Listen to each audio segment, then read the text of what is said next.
Good morning. It is another Tuesday morning here in 2023, and this is the Kitchings Table. Welcome to our show. As always, I am your host, Earl Kitchings, and joining me is Miss Ronline Cannady on this beautiful Tuesday morning. Good morning, Ronline. Good morning. How are you today?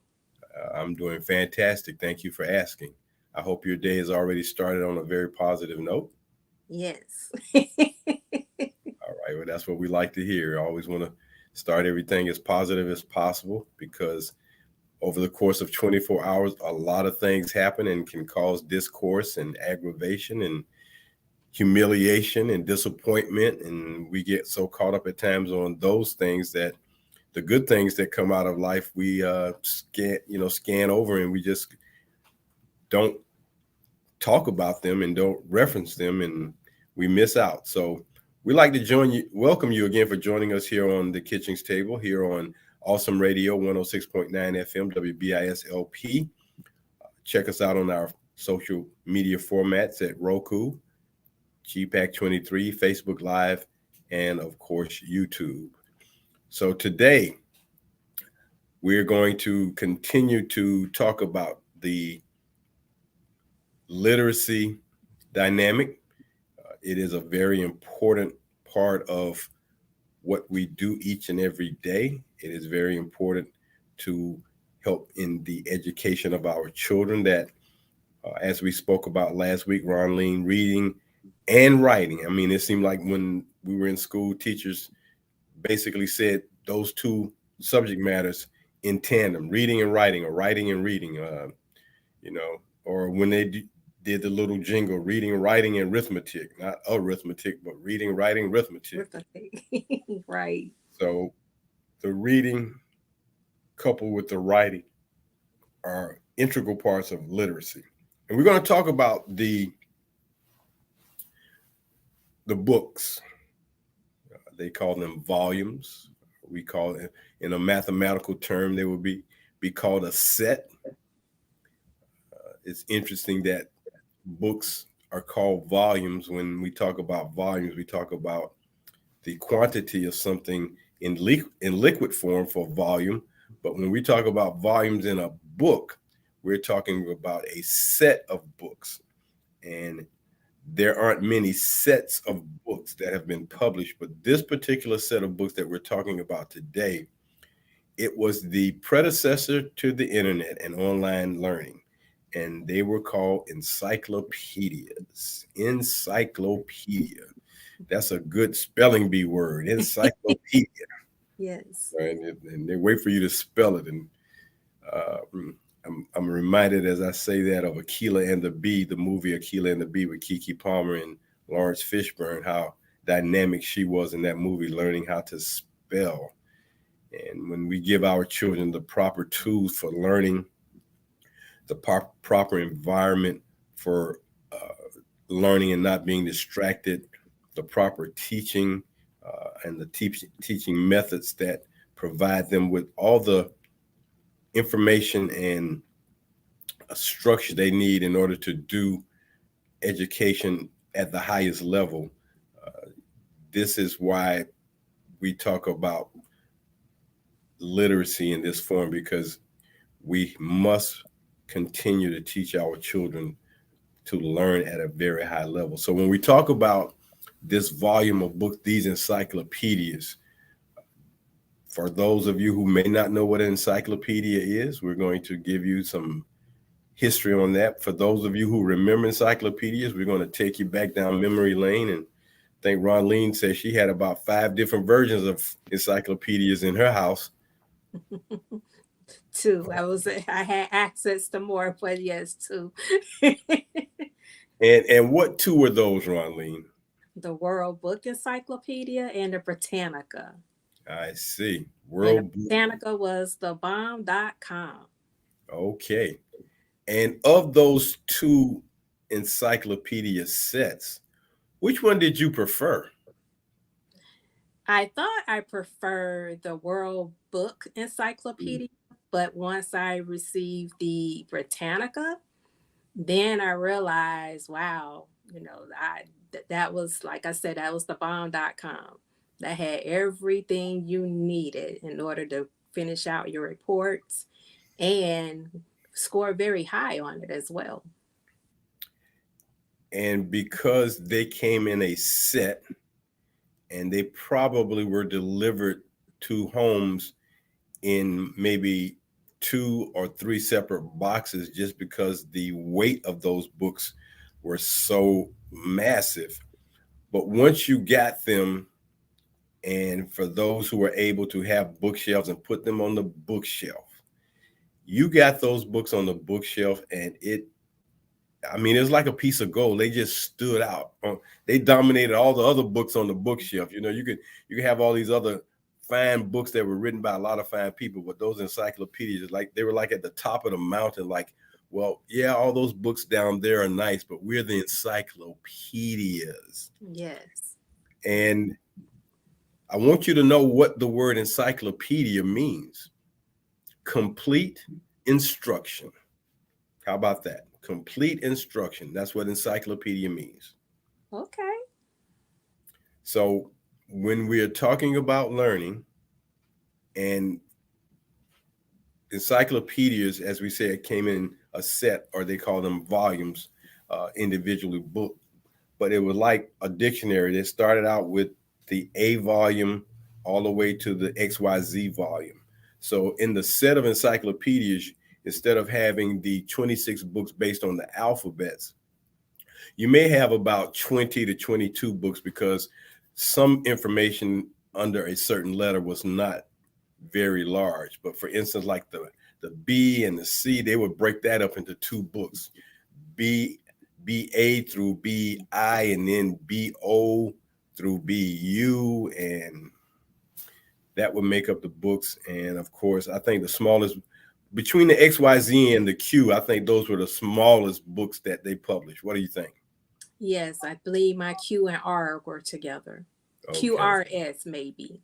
QRS. Well, it's a lot of S stuff out there. So I can see Q and R, but I definitely know that X, Y, and Z was always one book, because All one book. You're right.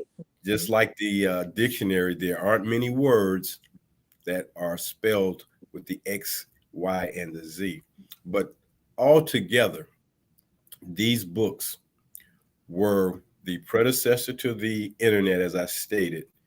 And before you had online learning, these books were the way we got as much information as possible. You could come home one day and just pull one of those volumes off and flip through the pages and find something that you want to learn about, or something you have to report on. And it was always great to be able to have those books, because you could do your homework at home.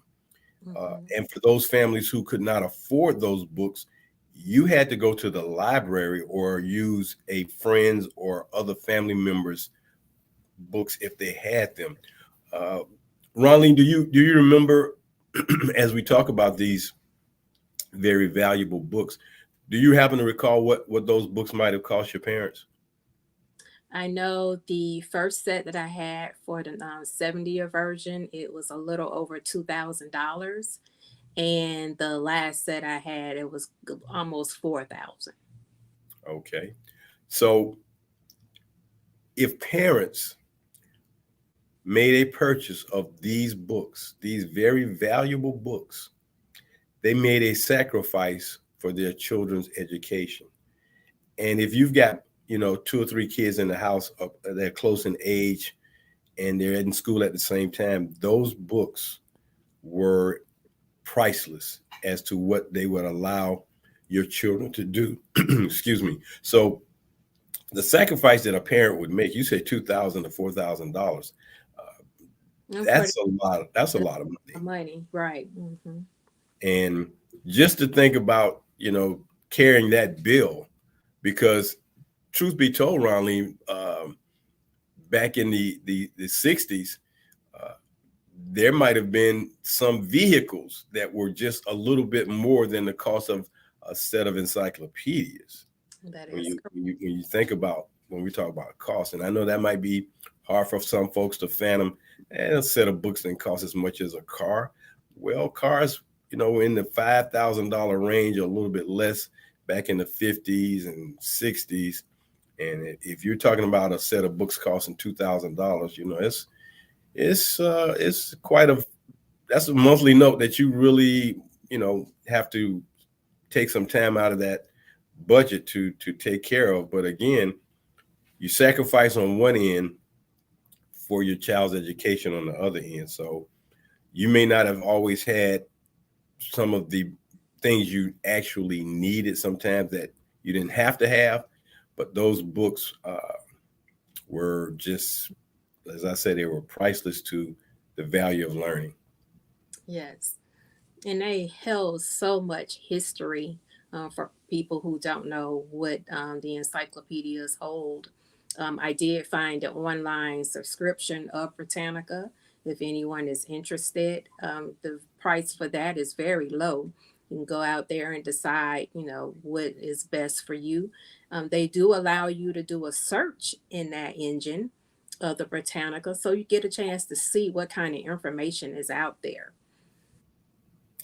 And when we hear the word encyclopedia, we hear the pedia part. And in today's time on computer, we put the wink in front of the pedia. So now we have the Wikipedia, which basically is a source of information online, as they call it, digital information.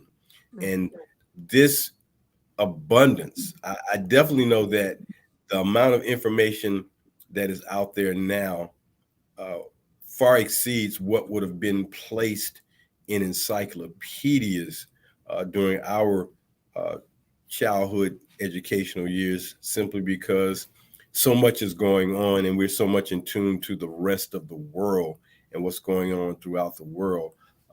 The world, probably because of the information that was so compressed in those books, was not anywhere close to the amount of information we can gather from around the world on a daily basis in this day and time. And when I was thinking about that particular concept of a book, and these books date back as far back from some research, they may not be in the same format they are now, but they date back to the 70s AD. And that's thousands of years ago that these books have basically started out and over time developed into what we have come to see now. And if you say you can still go out and order a set of encyclopedias, just from the standpoint of having the books on your bookshelf, I mean, I'm sure the information is as current as they can make it, but just the fact that no matter whether it's current or it's dated, the information is still valuable because some of the dated information has not changed. We've added to it, but it still is. When you talk about famous people, I remember looking through the encyclopedias, and they always had the history of and the bios of our presidents, starting with George Washington, all the way through the latter 60s, early 70s. And they would have photographs. It's just not all content is photographs. And some information could be very extended. Some information could be a couple of paragraphs. And when we are engaged in teaching and wanting our children to learn, this is where we need to be from the standpoint of literacy, because teaching uh, the information in these books. And of course, if you can't read it, then you certainly can't write about what was in it if you have to do a report. Is there one particular subject that caused you some grief in having to do a report, Ronline, and the information could just not be found? No. Well, in the World Book Encyclopedia, sometimes your information was just on one or two pages, Mm-hmm. and you were limited in that. But when I received the Britannica, you had several pages that you can reference to. And then sometimes it'll tell you to see whatever else, so you can go and reference that and gather more information. And like I said, my grades began to increase because of that. particular feature right there, being able to, especially if you did something with history that included maps and things like that, because Mm. with the atlas as well. So you can go and get a good look at what, the countries look like.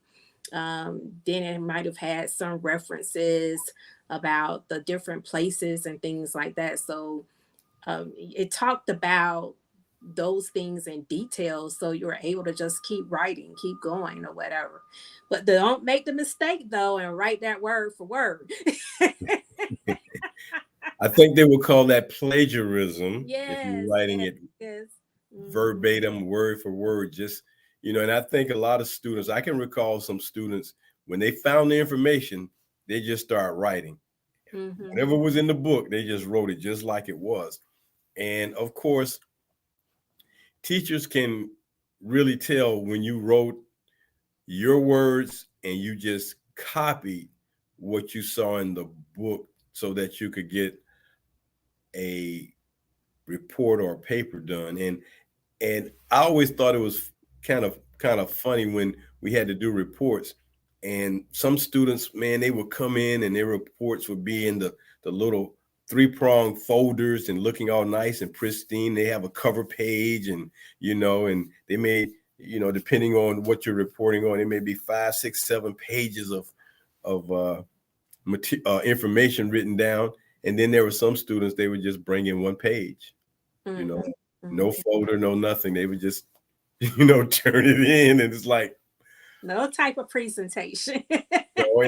and teachers used to always talk about the EC, Mm. Ronline, extra credit. Yes, Get you yes. some extra credit. Mhm. You're 2 points away from an A or 2 points away from a B, and that extra credit pushes you over the top. So that folder could be that extra credit, or as you stated, if it was a project that caused you to need to use a map, drawing out that map, and wait, Ronley, wait, not only drawing the map, but coloring the map. So Yes. now you have to have colored pencils in order to color the maps. There were no markers back then. You had crayon or you had colored pencils. And Hmm. the pencils worked a little bit better than the crayon because crayon kind of laid it on heavy, but you could really do a good job with the pencils. So the extra credit that you could get from doing maybe 30 minutes more of work on something made a difference, because if you're striving to always make A's and you need that extra credit, and the teacher said, well, for extra credit, if you do this, you'll get some extra credit. Okay. Now, for those of us who didn't mind that, hey, but for those kids who really could care less, they turned in that one page, or they turned in the folder and it would just be that one page. They got hip to doing the folder part, but they just put in that one page. Hmm. So when I see the supplies every year that the students are given, when we fill these backpacks and their folders and pens and pencils, I think when we were coming up, we made an effort not to waste. We didn't waste materials. If you got a pack of paper, if you got a pack of paper that was 200 sheets, it made no sense to put all 200 sheets in your notebook, because of course what's going to happen is somebody's going to ask you, can I get a piece of paper from you? Can I get a piece of paper? And the next thing you know, after that first month, you don't have any more paper. So Right. you strategically fill that notebook up with paper, and you strategically didn't take but one or two pencils to school. But one of the things that I really enjoyed when we moved from elementary school to junior high school, or middle school, as they say today, was the fact that we went from writing with pencils to writing with a pen. And one of the favorite pens that I think those who had it was a fountain pen, where you put the ink in the pen and it flowed out. Man, that was something special, man. And you treasured that pen. It's like you didn't let anybody borrow that pen. Now you can borrow my stick pen. The big pens were a big deal. You could borrow that, but my fountain pen, oh no, oh no. Mhm. And if you wrote your report up in that fountain pen, oh man, that might get you some extra It's credit. correct. That might get you some extra credit. And of Mhm. course, if you could write very well, oh my goodness, the teacher would be so impressed. So that might go from an A to an A plus. Yes. And so those books that we're speaking of, we're just kind of giving you some filler as to how school and the obtaining of education and knowledge was back then. It was very critical because you spoke of the Britannica, you spoke of the World Book. There was another company called Collier. They came out with an encyclopedia. The encyclopedias I had was called New Standard Encyclopedias. And so there were quite a few manufacturers or publishers of the books, but the creme de la creme, the Rolls Royce, the platinum, if you would, of all encyclopedias was Britannica. Yes. And as I stated, if you didn't have those books at home, uh, it was always you had to make way to find a way to get to the library. And as we grew up, there were not always a lot of libraries in our communities. There might have been one or two, man, and sometimes you could go in there and see, man, you might run into your whole class in the library trying to get that report done. Mhm. Some teachers did not, they did, as they say, didn't play the radio with you. So if they wanted their stuff in, they wanted it, they say, written and double spaced, and they so we thought those were some real hard times, but as we look back and say, well, the discipline and the structure that they put into us for learning and being educated was so phenomenal, and so thankful that we had those type of teachers who filled us with those type of ways of doing our work. And I always felt like I was in competition in elementary school because, of course, it always seemed that the girls in the class had more favor with the teacher than the boys. So there seemed to be this automatic uh, thought that they were smarter. And I was out proving that no, you aren't the smartest pencil in the box. I love the competition. I love being in class competing and doing the work and hearing the accolades from the teacher. And it was nothing like healthy competition. And I think that again helped many of us excel in our literacy, especially when we got to reading, because the teacher would call on different students to read out loud. And that caused some kids to melt down. You remember that? I do. I do. And if you weren't prepared, if you're not learning and practicing your vocabulary words, it could really cause you to just have a meltdown, and you get stuck on a word, or you get stuck and you're reading out loud and you get to a word you can't really formalize, and your peers would say the word out of the book for you, and you read a little further and get to another word and they would say it out loud to you, and after a while you get frustrated and you say, I know that word. You don't have to tell me, I know it.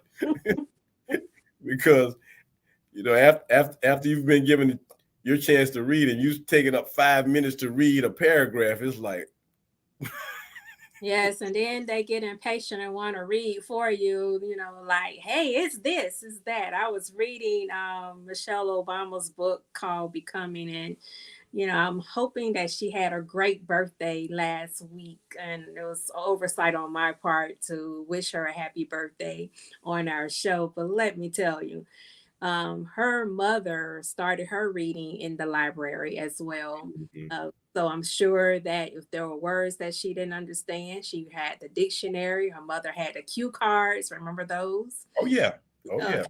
so, made her own flashcards and things like that. Well, she was in classroom one day, and the teacher asked her what the word was, and it was the color white. She couldn't get it to save her life. Really? She knew what it was, but could not say it. And Hmm. then finally, when it was pronounced for her, she was just so down on herself. So I know what it's like to be tripped up on words. Even today, I think you were helping me with some a few a few hours ago.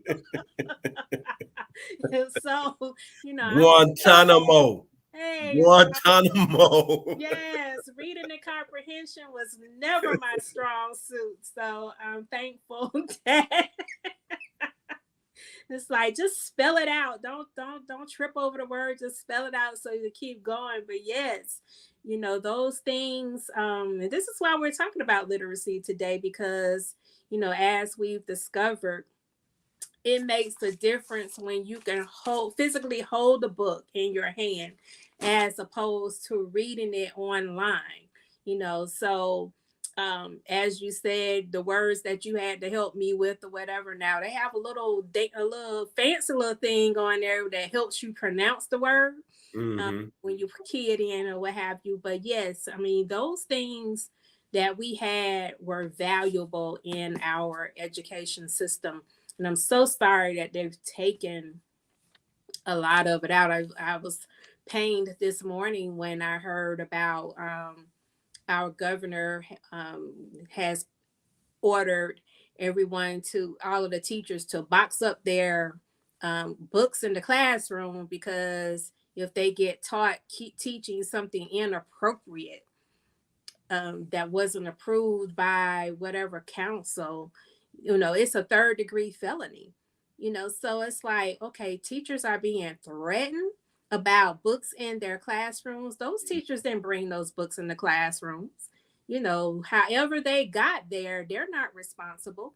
So why are you punishing the teachers? They have enough on them already. So I don't know where our education system is going, but here's what really pains me the most. We're just one state.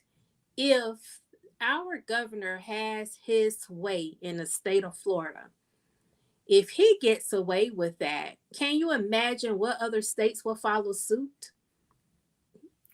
Well, I can imagine what other states would follow suit if their governor thinks like this governor. But Mm-hmm. if there are states where other governors look at what he's doing as uh, blatant, for lack of a word, racism, if you want to call it that, or you want to uh, make it one-sided where people aren't given the full story, you just want them to learn parts of the story. For those conscientious governors who don't see it from his vantage point, as Ron DeSantis is making this turn on our educational system, and the people on the Florida State Board of Education are in agreement with him, then yes, it could be detrimental. I asked the question recently, how many people of color, how many blacks sit on the Florida Department of Education board that make decisions in tandem with the governor about what's going on in our schools? And again, this has probably been one of the problems that many states are faced with when there's an imbalance of the people who make the decisions for all. You have a diverse group of citizens in your state, but you have one side making the decisions for the diverse, which is that's not fair either. So that, along with the mindset of a Ron DeSantis and some other governors, Abbott out in Texas, who have this mindset that we don't need to be teaching certain things. Well, if they were under the same microscope and were not taught some of the things they were taught, how educated would they be? You can't deny history. History is what it is. Mm-hmm. History is something that really, when you talk about history, history is spoken in past content, something that happened. And then when they say they're making history, as they're making it, it becomes the past because that happened is not happening. It happened. So you can't deny what has been. you can't deny the situations that we've had to live through and go through in this country, in this state. So it's unfortunate that we have the mentality of a governor like this who is just weighing so heavily on the educational system and taking out on our teachers. Hmm. And this is why it is important to bring your books back into your homes and not rely on the internet.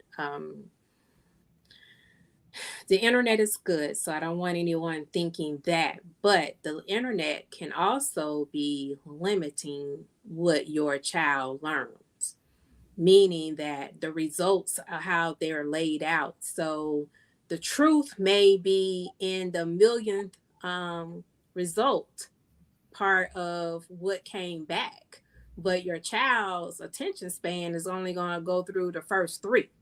Hmm. So your child is not getting the full scope of what the information truly is.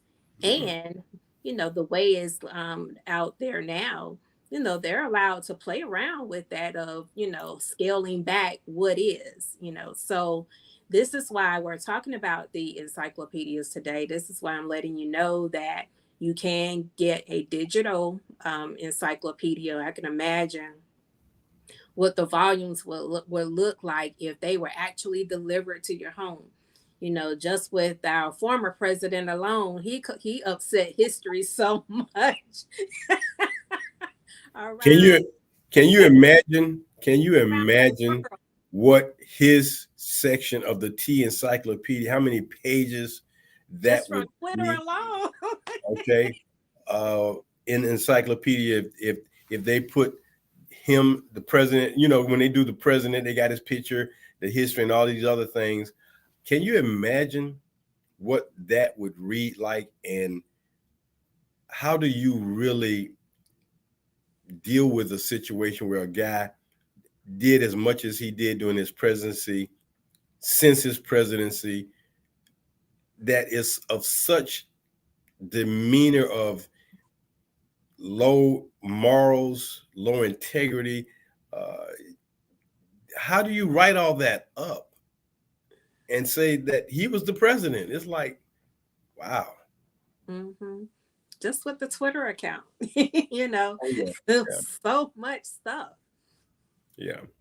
Well, this is the Kitchings Table here on WBISLP 106.9, and we're always happy to be with you. I'm Earl Kitchings, the host. Joining me as we've had in the for 2023, I'll say, Ronline Cannady. So grateful for her.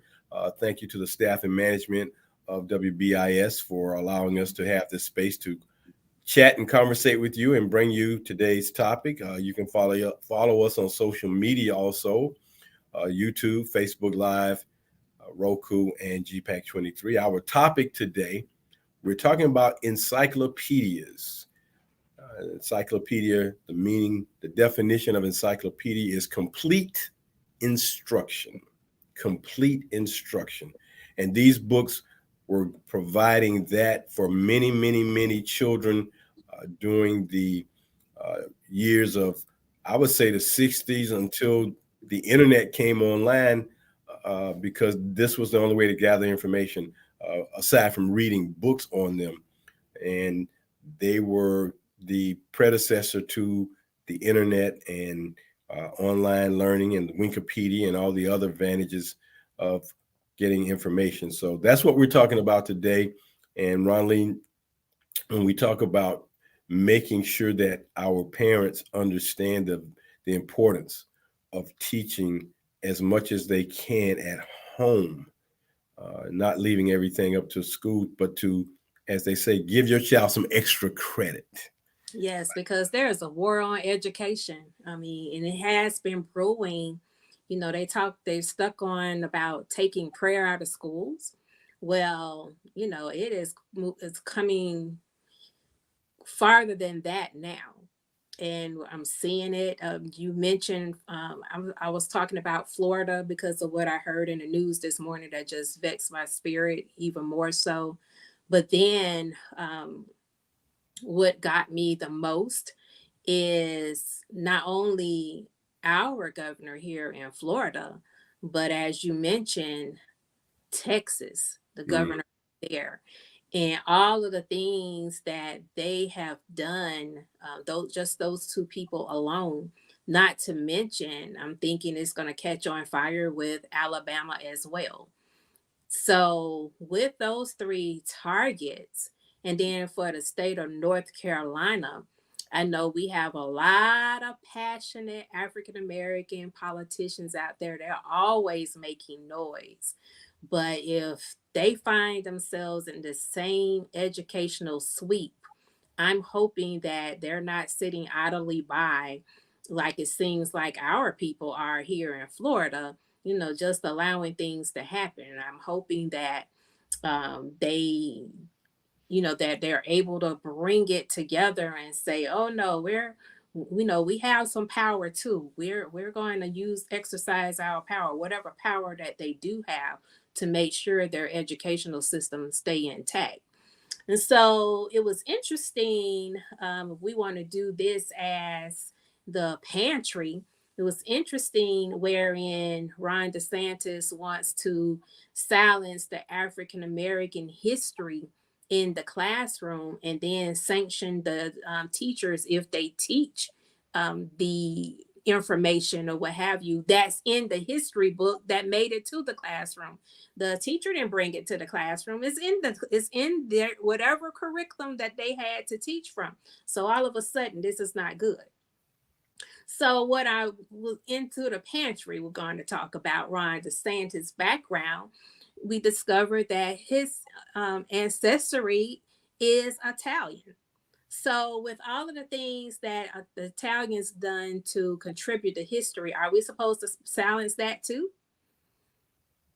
Well, that's a good question because when we talk about the other ethnic cultures in the world, you only are wanting to silence those of the African descent.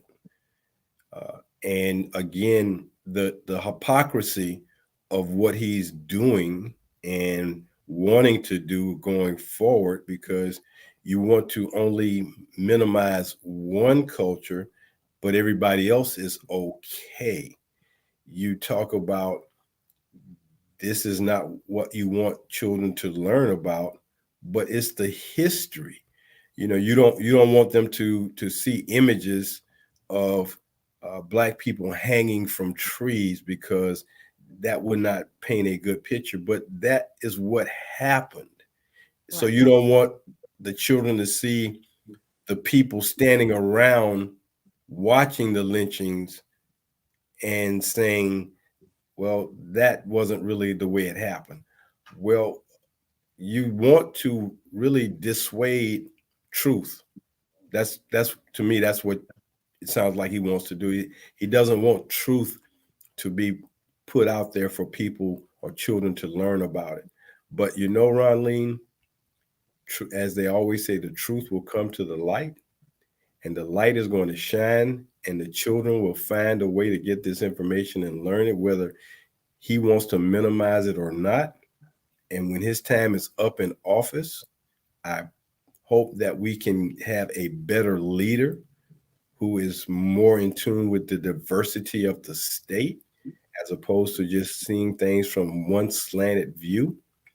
Uh, the, the educational system, teachers are already wanting to not be in the teaching profession because of the pay grades.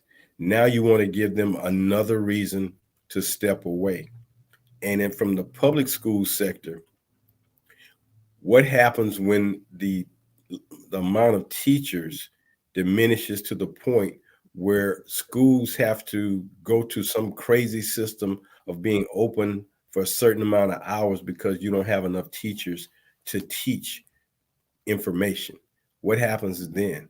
Uh, Everything starts to break down. The society as a whole starts to break down. And you can make it so that your culture or your group gets everything, but when they step out into the real world and deal with the rest of the world, then they're going to get an awakening that they aren't ready for. Yes. So with that said, I thought about what I heard on the news, wherein he's attacking the teachers for the union. You know how the union, how they're paying their union dues, and to silence them while they're on, while they're working. You know, like, hey, everything's supposed to be all right. They have to pretend like it's okay. They don't have anyone to reach out to or whatever. So now, is the union going to be available for them? After hours? Probably not. Mhm. So it's like, okay, how do your voice get heard? And I think you used the term when we were talking about it earlier today, um, bullying, because this is a war on the educational system, but it's also a war on the teachers and being bullied. I remember during the pandemic when he was ordering the teachers to stay in the classrooms, you know, with all of this going on, people getting sick, you know, that kind of thing. And then he said, I'm going to withhold your money, you know, if you don't teach. Like these people don't have families, like they're not human beings as well, you know. Right. So I've seen all kind of things, and I just could not understand how in the world did he was able to get back in office. I mean, it's like, you know, we must have a shortage of teachers already that must have forgotten, you know, that they need to go to the polls as well to make sure that we receive a better leader. And that's what we need across all 50 states, you know, better leaders. And this is why we need to be teaching our children not to be afraid of government, but to be able to step to government so that they can be groomed as leaders, so that they will be able to, um, bring for themselves and their families, their generations to come, a better economy, a better school system, a better everything. Well, we do have challenges, and it is important that we educate our children beyond just what they may learn in school. And as we look at leaders who represent the multitude, not always representing everyone with their positions and their politics, but because they got voted in, they tend to carry the banner. You know, he's the governor of Florida, but he doesn't, represent my viewpoints and my thoughts and things of that nature. But he's still the governor. So it's a real challenge in this date and time in 2023 as we go forward to see how things will play out. It's unfortunate that the teachers unions are being bombarded with these type of challenges. It's sad that our teachers who have given each and every day that they're in the classroom are bombarded with the challenges of what you should or should not teach. It's sad that we don't have fair representation on our state board to let the board and the state hear from every culture and every ethnicity about uh, what is of value and what is good. We only get it from one perspective. So the challenge continues, but just like the challenge that we faced when we were growing up of learning in school, we persevered. We had people to help us persevere. And the perseverance that we are now faced with, we must continue in some form or fashion to make a new way and a better way for a new and better day. So we want to continue to talk about, what's important to our children, but of course, the literacy part is the key to it. Our parents, grandparents, and ancestors saw the key for the betterment, not just of Black people, but the betterment of society as a whole was based on education and Mhm. based on the facts, based on truth, and based on the things that happen in history. You can't go back and change something that happened. You can't go back and change the results of the Civil War. It's over. It's been over for a long time. You can't go back and change any of that. But you don't have to carry the negatives forward. You don't have to carry those slanted views forward that only see it from one perspective. And that's what we must continue to fight for. You're absolutely right. And so at this time, I want to take the time to recognize Nicole Hannah Jones for her work that she's doing with the 1619 project.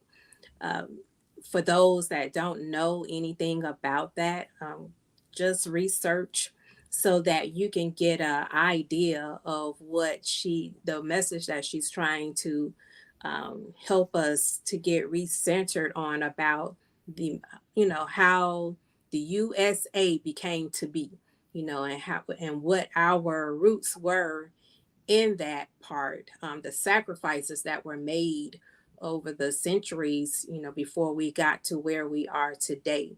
And maybe, just maybe, we can have a different perspective of what we need to do in order to bring our generations forward. Well, not with just hope, but with everything that they need. And we talked a little bit about wealth, being wealthy versus being rich. So I do want to delve into that on one of these segments going forward so that people can really understand what we need here in America in order to do the things that needs to be done, because wealthy is far more as a seeds being rich. So being wealthy, you can pass that on for generations. Being rich, that might just last you for while you're living today, but when you die tomorrow, all of that is gone. So thank you so much for bringing that out last week. And I definitely getting things together now to really get into that. Starting out with the basics, because what you said was so key, when I talked to you about the conversations that I'm having with my clients, and so it's like, okay, some things just go right over their head. But if you bring and if you bring things out in front to be able to explain them well, to get them to thinking about the real picture of how it can benefit them. And everybody's always looking for what's in it for me. So when you're looking at it from that perspective and what's in it for your generations to come, I think that makes all the difference in the world. Well, I agree. And real quick, because we only got about a minute left, what is the significance of 1619? 1619 gives you that idea that we didn't just show up. Our contribution of how we made it through these years, and to have some sense of pride that was robbed from us. So it gives you that historical events of what happened, how we were brought here, how we were sold, what we were made to do, our ancestors, that is, and what we're seeing right now of trying to silence our vote, trying to silence us, period. And the year 1619, for those who may not recognize what that year means, is when it was documented that the first slaves came to America. And one of the things I'll say, Ronline, before we close, if you ever run into a subject matter that you're having a hard time trying to explain, find an analogy, a simple analogy, and use the analogy in order to make the explanation a little bit clearer for the person to understand. And then when that analogy hits and sinks in, the light bulb goes off and they recognize. That's one thing that I tend to do. Take an analogy, right? Put it out there and make it happen. Well, I do thank you for all that you brought to us today, Ronline. Thank you so very much. And we'd like to thank you for joining us here today on the Kitchings Table here on Awesome Radio, WBISLP 106.9. Check us out on our social media platforms, Roku, GPAC, Facebook, and YouTube. So for Ronline Cannady, this is Earl Kitchings saying until next Tuesday, do something good for somebody else. Have a great week. Goodbye.